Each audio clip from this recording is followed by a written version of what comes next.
പാകിസ്ഥാൻ അതുകൊണ്ട് തന്നെ അവിടെ പിടിച്ചു നിൽക്കാൻ കഴിഞ്ഞിട്ടില്ല എന്ന് വേണം മനസ്സിലാക്കുവാൻ. എന്തായാലും ഈ രാത്രി തന്നെ ഇന്ത്യ തിരിച്ചടിച്ചിരിക്കുകയാണ്. പുലരുവാൻ കാത്തിരുന്നില്ല ഇന്ത്യ. ഈ രാത്രി തന്നെ പാകിസ്ഥാനെതിരെ ശക്തമായ രീതിയിൽ തന്നെ എങ്ങനെയാണോ പാകിസ്ഥാൻ ഇങ്ങോട്ട് പെരുമാറിയത് അതുപോലെ തന്നെ തിരിച്ചടിച്ചിരിക്കുകയാണ്. വിദേശമന്ത്രി ഉറങ്ങാതെ കാത്തിരിക്കുകയാണ്. ഇന്ത്യക്ക് അമേരിക്കയുടെ പിന്തുണ കിട്ടിയിട്ടുണ്ട്. ലോകരാജ്യങ്ങളോട് ഇന്ത്യ കാര്യങ്ങൾ വിശദീകരിച്ചു കഴിഞ്ഞു. ഇരന്നു വാങ്ങിയിരിക്കുകയാണ് പാകിസ്ഥാൻ. ഇങ്ങോട്ട് ജമ്മുവിലും അതുപോലെ തന്നെ സമീപ സംസ്ഥാനങ്ങളിലുമെല്ലാം ലക്ഷ്യമിട്ടാണ് ഇപ്പോൾ പാകിസ്ഥാന്റെ മിസൈൽ ആക്രമണവും ഡ്രോൺ ആക്രമണവും ഷെല്ലാക്രമണവും നടന്നത്. അതിനെയാണ് ഇന്ത്യയുടെ സുദർശൻ ചക്ര S-400 നിർവീര്യമാക്കിയത്. അതിന് പിന്നാലെയാണ് ഇപ്പോൾ പാകിസ്ഥാനെതിരെയുള്ള തിരിച്ചടി ഇന്ത്യ ശക്തമാക്കിയിരിക്കുന്നത്. ജമ്മു ആൻഡ് കാശ്മീരിൽ നാളെയും വിദ്യാഭ്യാസ സ്ഥാപനങ്ങൾക്ക് അവധി പ്രഖ്യാപിച്ചിട്ടുണ്ട്. കംപ്ലീറ്റ് ബ്ലാക്ക് ഔട്ടിലാണ് ഇപ്പോൾ അതിർത്തി പ്രദേശങ്ങൾ. ജമ്മു ആൻഡ് കാശ്മീരിൽ നാളെയും സ്കൂളുകൾ ഉണ്ടായിരിക്കില്ല. സ്കൂളുകൾ അടഞ്ഞു തന്നെ കിടക്കും.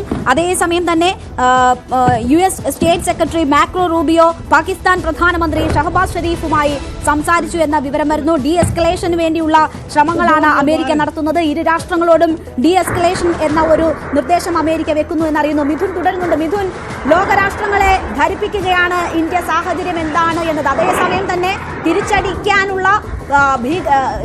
തിരിച്ചടിക്ക് മറുപടി നൽകാനുള്ള ഇന്ത്യയുടെ അവകാശവും ഒരേ സമയം പ്രയോഗിക്കുന്നു. അതാണ് ഇസ്ലാമാബാദിലും ലാഹോറിലും നമ്മൾ കാണുന്നത്.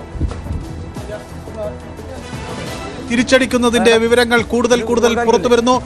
ലാഹോറിൽ, ഇസ്ലാമാബാദിൽ, അതുകൂടാതെ മറ്റ് കേന്ദ്രങ്ങൾ കൂടി ലക്ഷ്യമിടുന്നതായ വിവരങ്ങൾ കൂടി പുറത്തു വരുന്നു. ഏതായാലും അതിർത്തി കടന്നുള്ള വെടിവെക്കൽ അല്ലെങ്കിൽ അതിർത്തി കടന്നുള്ള ഫയറിംഗ് കുറഞ്ഞു എന്ന വിവരങ്ങൾ വരുന്നു. 8 മിസൈലുകൾ നിഷ്പ്രഭമാക്കിയിരിക്കുന്നു. സമൂഹ മാധ്യമങ്ങളിൽ പാകിസ്ഥാനെ പരിഹസിച്ചുകൊണ്ടുള്ള പ്രയോഗങ്ങൾ വരുന്നു. ഇന്ത്യയിലേക്ക് ഒരു മിസൈൽ പോലും ലക്ഷ്യസ്ഥാനത്ത് കാണാൻ കഴിയാത്ത സാഹചര്യത്തിൽ, ഒരു ഡ്രോൺ പോലും ലക്ഷ്യസ്ഥാനം കാണാൻ കഴിയാത്ത സാഹചര്യത്തിൽ ഇതെല്ലാം വില കുറഞ്ഞ, നിലവാരം കുറഞ്ഞ ചൈനീസ് ഉൽപ്പന്നങ്ങളാണ് എന്ന തരത്തിലുള്ള പരിഹാസം പാകിസ്ഥാനെതിരെ വ്യാപകമായി സമൂഹ മാധ്യമങ്ങളിൽ വരികയാണ്. പക്ഷേ ഇന്ത്യ ശക്തമായി തിരിച്ചടിക്കാനുള്ള നീക്കങ്ങൾ നടക്കുന്നു. സിയാൽകോട്ട് ഏറ്റവും തന്ത്രപ്രധാനമായ പ്രദേശം, അവിടേക്കാണ് ആദ്യ ആക്രമണം നടക്കുന്നത്.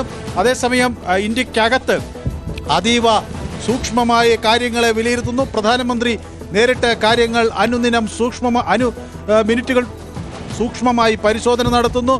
അതിനിടയിൽ ചില വ്യാജ വാർത്തകൾ പ്രചരിക്കുന്നതിനെ സൂക്ഷിക്കണമെന്ന് ആർമി വ്യക്തമാക്കുന്നു. വ്യാജ വാർത്തകൾ ഈ സൂയിസൈഡ് അറ്റാക്കിനെ സംബന്ധിച്ചും അതുപോലെ ചാവേർ അറ്റാക്കിനെ സംബന്ധിച്ചുമൊക്കെയുള്ള വരുന്നത് തീർത്തും വ്യാജമായ വാർത്തകളാണ് എന്ന് ആർമി സ്ഥിരീകരിക്കുന്നു. 8 മിസൈലുകൾ വന്നു, നിരവധി ഡ്രോണുകൾ വന്നു, ആർട്ടിലറി ഷെല്ലുകൾ വന്നു. ഒന്നിനും ലക്ഷ്യസ്ഥാനത്തെത്താൻ കഴിഞ്ഞില്ല. ഒരിടത്തും ലക്ഷ്യസ്ഥാനത്തെത്താൻ കഴിഞ്ഞില്ല. ഒരു കാഷ്വാലിറ്റിയും റിപ്പോർട്ട് ചെയ്തില്ല എന്നത് പാകിസ്ഥാനെ സംബന്ധിച്ചിടത്തോളം ഏറ്റവും നാണം കെട്ട രീതിയിലുള്ള ഒരു പ്രകടനം.